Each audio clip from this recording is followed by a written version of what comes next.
오늘은 7절부터 13절의 말씀을 중심으로 율법의 특징, 율법의 한계, 그리고 율법과 죄의 관계에 대해서 살펴보고자 합니다. 율법의 특징 중에 하나는 하나님의 뜻과 기준을 제시하고 인간이 죄인이라는 것을 드러내는 것에 있습니다. 함께 7절의 말씀을 읽겠습니다. 그런즉 우리가 무슨 말을 하리요? 율법이 죄냐? 그럴 수 없느니라.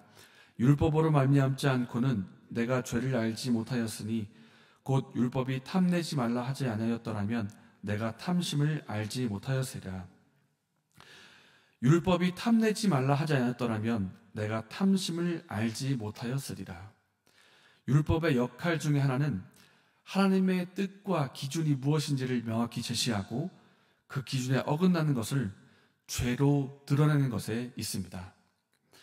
이것은 마치 우리가 병원에서 찍는 엑스레이와 같습니다. 이 비유가 율법의 모든 것을 다 설명해 주지는 못하지만 기준을 제시하고 그 기준에 부합되는지 부합되지 못하는지 이것을 명확히 드러낸다는 점에서는 엑스레이에 비유할 수가 있습니다. 엑스레이로 우리 사람의 폐를 찍으면 그 사람의 폐가 건강한지 그렇지 않은지 분명하게 드러납니다. 이때 담배와 술을 많이 하고 또 폐를 함부로 사용해서 폐암이 있는 사람이 있다면 어떻게 되겠습니까? 엑스레이에 그 사람의 폐에 암이 있다고 분명히 드러나게 될 것입니다. 율법이 하는 역할이 이와도 같습니다. 하나님의 뜻에 대해서 명확히 기준을 제시한 다음에 이 사람은 하나님의 기준에 이르는 의인이다, 아니면 그렇지 못한 죄인이다. 이것을 분명히 드러내는 기능을 율법이 하고 있다는 것입니다. 하나님이 율법의 말씀으로 탐내지 말라는 말씀을 주셨습니다. 탐내는 것은 옳은 것이 아니다. 그러니까 너희들은 탐내지 말아라 하는 것이 하나님의 뜻입니다.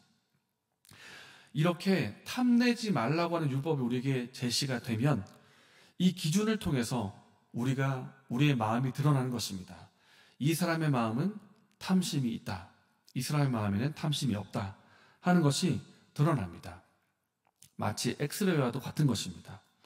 그런데 이 율법에 드러내는 기능과 관련해서 바울이 말하는 것이 있습니다. 그것은 율법의 기준이 명확히 세워지니까 그 결과로 어떻게 되는가? 우리가 다 죄인으로 드러나게 되었고 우리가 다 죽을 죄인으로 드러나게 되었다는 것입니다. 함께 9절과 10절의 말씀을 읽겠습니다. 전에 율법을 깨닫지 못했을 때에는 내가 살았더니 계명의 이름에 죄는 살아나고 나는 죽어도다.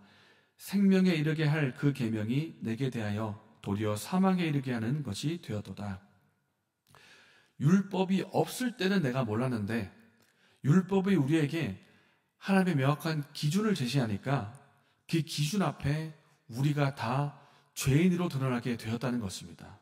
그러니까 하나님이 우리에게 주신 이 율법으로 인해서 우리가 다 죽을 죄인이 되었다는 것입니다.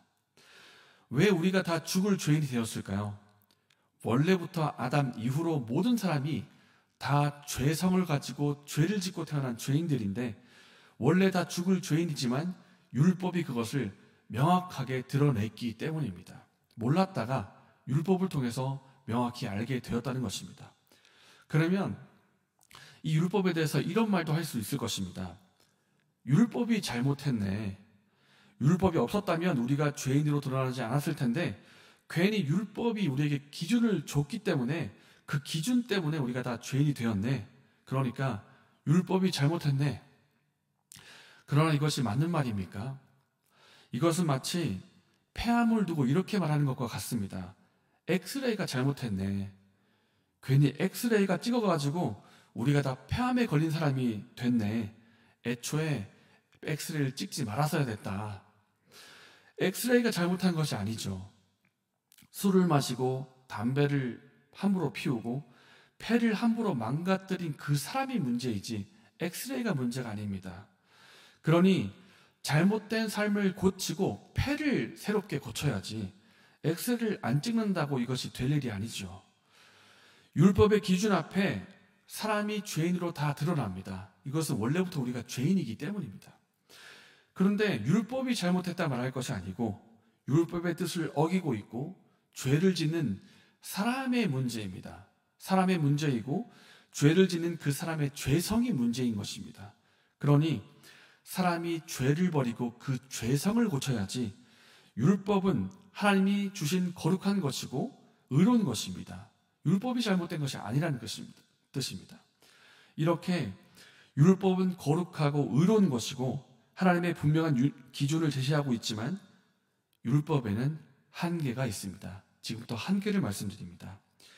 율법이 하나님의 뜻과 하나님의 명료한 기준을 제시하고 올바른 길을 보여주지만 율법이 그 사람 자체를 의로운 자로 생명을 누리는 자로 바꾸어 놓지는 못한다는 것입니다.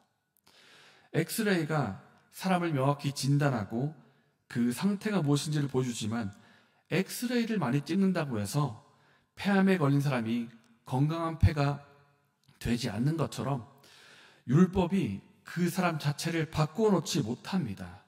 이것이 율법의 한계입니다. 대신에 율법은 우리에게 이렇게 말합니다. 너는 율법 앞에 죄인이다. 그렇기 때문에 너를 죄에서 구원해줄 구원자를 찾으라. 구원자에게로 가라. 율법이 이긴을 하고 있습니다. 너에게는 폐암이 있으니까 엑스레이를 찍어서 폐암이 됐으니까 폐암으로 나타났으니까 그 너의 폐를 치료해줄 치료자에게로 가라. 의사에게로 가라. 이 기능이 율법의 기능입니다. 우리의 폐암을 고쳐줄 그 의사가 누구인가? 우리를 죄에서 구원해줄 그 구원자가 누구인가? 바로 예수님이십니다. 아담 이후로 죄를 가진 우리는 율법 앞에서 항상 죄인이고 죄인으로 드러날 수밖에 없습니다. 우리는 모두 율법 앞에서 죽어야 할 죄인들입니다. 그러나 예수님께서 우리의 모든 죄를 대신 지시고 십자가에서 죽으셨습니다. 믿음으로 보면 예수님이 십자가에서 죽으실 그때 우리의 옛사람 역시 예수님과 함께 십자가에서 달려 죽은 것입니다. 그러니 이제는 예수님 안에서 우리는 더 이상 죽어야 할 죄인이 아니고 구원받은 자요 의인으로 설 수가 있습니다. 과거의 죄성을 가진 존재요 죄의 열매만 맺고 죽어야 할 자가 아니라 이제는 예수님 안에서 의인이요 하나님께서 원하신 열매를 맺을 수 있는 존재가 되었다는 것입니다. 사랑하는 여러분, 우리를 죄와 사망에서 구원하신 예수님의 은혜에 감사드리면서 예수님 안에서 하나님이 원하시는 의의 열매를 맺으며 살아가는 저와 여러분 되시기를 바랍니다. 이 시간 말씀을 생각하면서 기도하겠습니다. 거룩한 율법의 기준 앞에서 죄인으로 드러날 수밖에 없는 우리를 죄에서 구원하시고 죄로부터 해방하여 영원한 생명을 누리게 하신 이 예수님의 은혜에 감사드리며 예수님 안에서 오늘 하루를 사는 우리가 되어 주셔서 이렇게 기도하시고 개인적인 질문으로 기도하시고 자유롭게 돌아가시겠습니다.